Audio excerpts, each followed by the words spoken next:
इसी तरह उनके सपनों को पूरा करके दिखाएंगे, हम सब मिलकर राष्ट्र को पुनः आलवट बनाएंगे। बन जाओ सब श्रेष्ठ तुम, अब रहे न कोई अनार्य। जय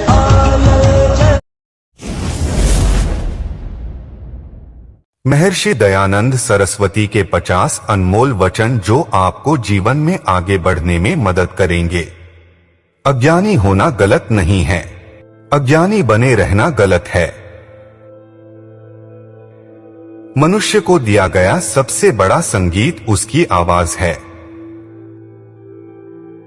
मानव जीवन में लोगों के दुखों का मूल कारण तृष्णा और लालसा होती है।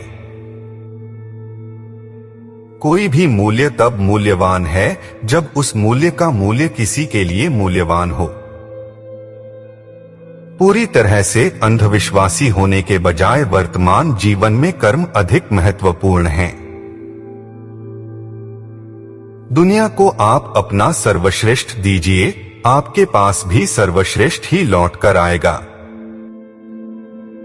आर्य समाज की स्थापना करने का मुख्य उद्देश्य संसार के लोगों का उपकार करना है। लोग कहते हैं कि वे समझते हैं कि मैं क्या कहता हूं और मैं सरल हूं। मैं सरल नहीं हूं, मैं स्पष्ट हूं। सेवा का उच्चतम रूप एक ऐसे व्यक्ति की मदद करना है जो बदले में धन्यवाद देने में असमर्थ है। मनुष्य की विद्या उसका अस्त्र, धर्म उसका रथ, सत्य उसका सारथी और भक्ति रथ के घोड़ा होते हैं।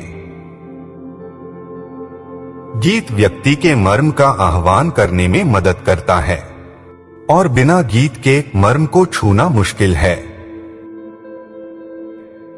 वेद सभी सत्य विधाओं की किताब है। वेदों को पढ़ना, पढ़ाना, सुनना, सुनाना सभी आर्यों का परम धर्म है। लालच वह अवगुण होता है जो प्रत्येक दिन बढ़ता ही जाता है जब तक इंसान का पतन नहीं हो जाता है। अहंकार इंसान की वह स्थिति है जिसमें वह अपने मूल कर्तव्यों को भूलकर विनाश की ओर चला जाता है। सबसे श्रेष्ठ किस्म की सेवा ऐसे व्यक्ति की मदद करना है जो बदले में आपको धन्यवाद कहने में भी असमर्थ हो। एक इंसान को अपने नश्वर शरीर के बजाय ईश्वर से प्रेम करना चाहिए और सत्य और धर्म से प्यार करना चाहिए। अगर आप पर हमेशा उंगली उठाई जाती रहे तो आप भावनात्मक रूप से अधिक समय तक खड़े नहीं हो सकते। लोगों को कभी भी चित्रों की पूजा नहीं करनी चाहिए। मानसिक अंधकार का प्रसार मूर्ति पूजा के प्रचलन के कारण है। हमें पता होना चाहिए कि भाग्य भी कमाया जाता है, थोपा नहीं जा सकता, और ऐसी कोई कृपा नहीं है जो कमाई ना जा सके। लोगों को कभी भी तस्वीरों की पूजा पाठ नहीं करनी चाहिए। मानसिक अंधकार का फैलाव मूर्ति पूजा के प्रचलन की वजह से है। मोक्ष पीड़ा सहने और जन्म मृत्यु की अधीनता से मुक्ति है और यह भगवान की अपारता में स्वतंत्रता और प्रसन्नता का जीवन है। जो व्यक्ति सबसे कम ग्रहण करता है और सबसे अधिक योगदान देता है वह परिपक्व है, क्योंकि देने में ही आत्मविकास निहित है। उपकार बुराइयों को दूर करता है, सदाचार की आदत को प्रारंभ करता है और समाज कल्याण और सभ्यता को संपादित करता है।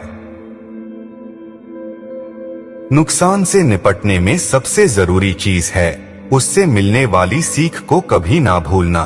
यही चीज आपको सही मायने में विजेता बनाएगी। ईश्वर का न तो रूप है और न ही रंग, वह दिव्य और अपार है। दुनिया में जो कुछ भी दिखाई दे रहा है वह उसकी महानता का वर्णन करता है। इंसान के आचरण की नींव संस्कार होती है, जितना गहरा इंसान का संस्कार होगा, उतना ही मजबूत उसका कर्तव्य, धर्म, सत्य और न्याय होगा। किसी भी रूप में प्रार्थना प्रभावी है क्योंकि यह एक क्रिया है, इसलिए इसका परिणाम होगा। यह इस ब्रह्मांड का नियम है जिसमें हम खुद को पाते हैं।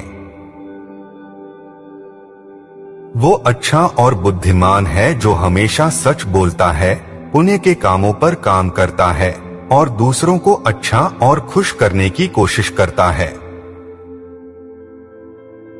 इंसान को किसी से भी ईर्ष्या नहीं करनी चाहिए क्योंकि ईर्ष्या इंसान को अंदर ही अंदर जलाती रहती है और पथ से भटकाकर पथ को भ्रष्ट कर देती है। आप दूसरों को बदलना चाहते हैं ताकि आप आजाद हो सकें, लेकिन यह कभी उस तरह से काम नहीं करता है। दूसरों को स्वीकार करें और आप स्वतंत्र हैं। जो ताकतवर होकर कमजोर लोगों की मदद करता है वही वास्तविक मनुष्य कहलाता है। ताकत के अहंकार में कमजोर का शोषण करने वाला तो पशु की श्रेणी में आता है।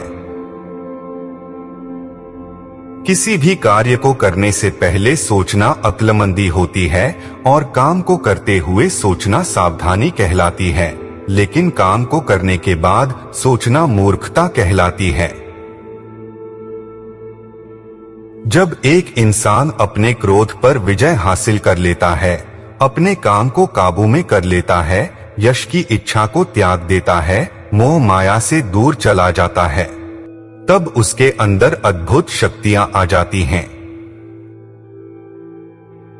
मुझे सत्य का पालन करना पसंद है, बल्कि मैंने औरों को उनके अपने भले के लिए सत्य से प्रेम करने और मिथ्या को त्यागने के लिए राजी करने को अपना कर्तव्य बना लिया है।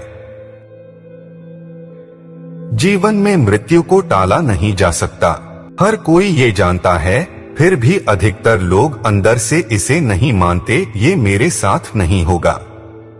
इसी कारण से मृत्यु सबसे कठिन चुनौती है जिसका मनुष्य को सामना करना पड़ता है। ईश्वर पूर्ण रूप से पवित्र और बुद्धिमान है। उसकी प्रकृति, गुण और शक्तियां सभी पवित्र हैं। वह सर्वव्यापी, निराकार, अजन्मा, अपार, सर्वज्ञ, सर्वशक्तिशाली, दयालु और न्यायुक्त है। वह दुनिया का रचनाकार, रक्षक और संहारक है।